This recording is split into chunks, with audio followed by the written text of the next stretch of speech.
कैसे झांकी झांकी में छुपाले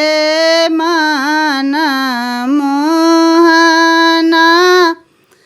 कैसे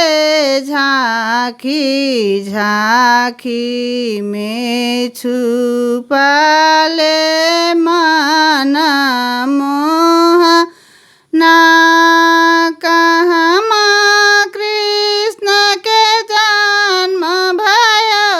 है कहमा कृष्ण के जन्म भयो है कहमा झूले पल ना कहमा झूले पलना कैसे झांकी झांकी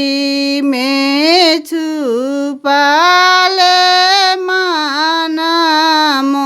मनमोहना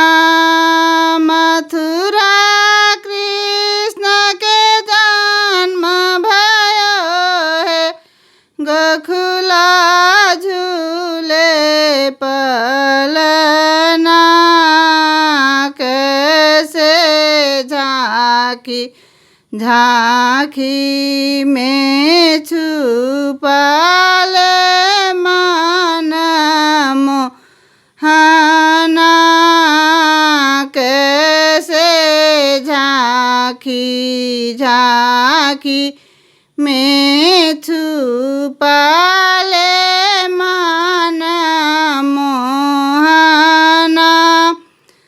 कथिए उखारी मारब कंस राजा के कथिए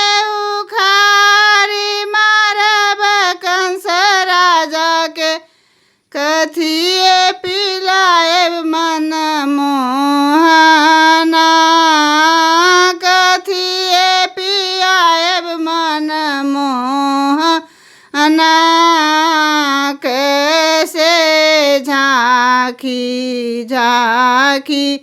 में छुपाले मनमोहना कैसे उखारी मारब कंस राजा के कैसे उखारी मारब कंस राजा के दूध पियाएब मनमोहना दूध पियाएब मनमोहना कैसे झांकी झांकी में छुपाले मनमोहना कैसे झांकी झांकी में छुपा